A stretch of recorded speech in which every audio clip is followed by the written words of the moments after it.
Hi, we're here at the PIA Symposium in Reno, Nevada. I'm John Sherman, the United States Parachute Association instructor examiner, master rigger, and designer of parachute equipment. Here you go, hold on to that. We're going to look here at the new curve pin. Currently in the sport, we're using a pin like this. If this pin is laying flat and has a loop, and we try to pick it up, it won't straighten up, it'll bend. That's because it has what we call a centered eye. A centered eye means the eye is on the center of the shank. The proper way to do this is to have an off-centered eye like this pin. That way, if we put a loop here, it doesn't have any problem standing up and subsequently pulling.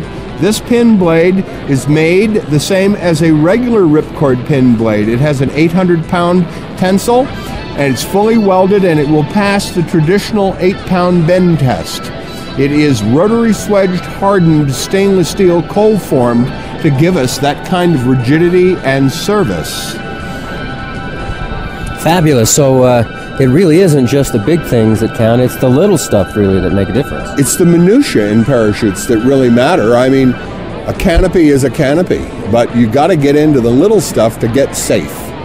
Well, it looks like we've taken a huge step forward in that direction. I hope. We think the military has agreed with us, and we found that the military was supposed to use the old kind of pin on their new mass tactical parachutes. I talked to their engineer yesterday, and he hasn't ever liked the pin but didn't have an alternative, and now he does. Wonderful. So what else we got new here at the Jump Shack? Well, we've got just about everything new. Let's turn over to Nancy, and let's go over here where she's working with this 3-ring on this tandem.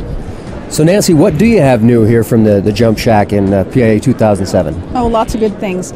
This year we've come with a new DVD packing manual for riggers that shows, that features our speed bag, which is on the ground here. The speed bag is probably the biggest the newest thing that's been introduced to control opening shock in the sport in the past 20 years. It really is significant.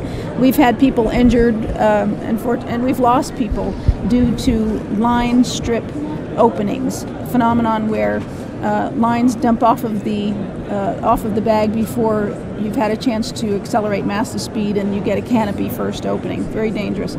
The speed bag ensures that you get an orderly line deployment before the canopy gets out of the bag.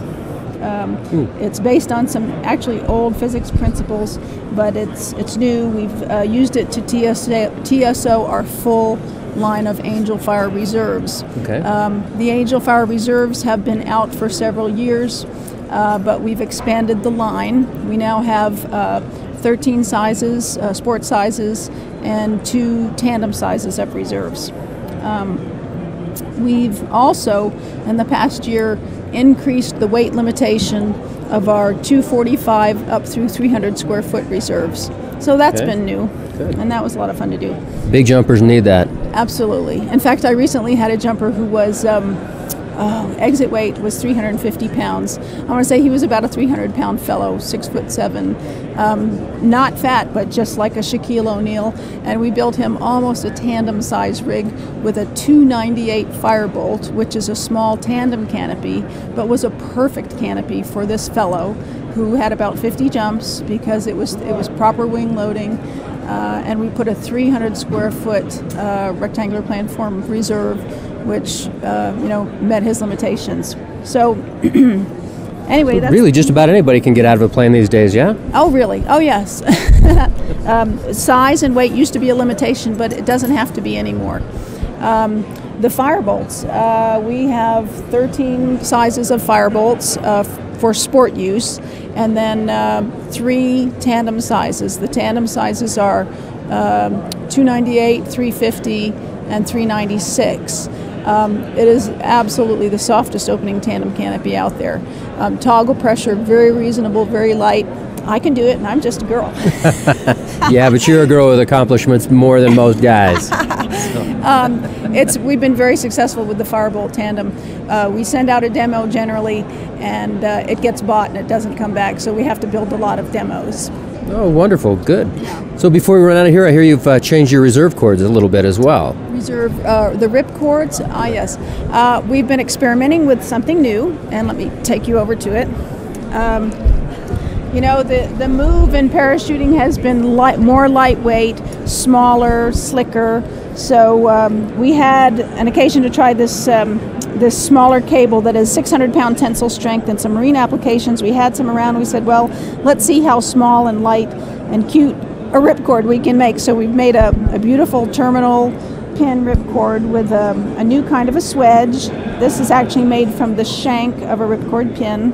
And this cable is really quite nice and silky and small. We could go to smaller really housings, and you could reduce the bulk and the weight of the housings as they go over your shoulder, which for normal-sized people isn't necessary, but you get some very petite jumpers, some small girls, and we get very short over the shoulder yoke patterns. It bubbles up a little bit. And and the smaller the housing that we can get over the shoulder, the easier it is for small customers like that.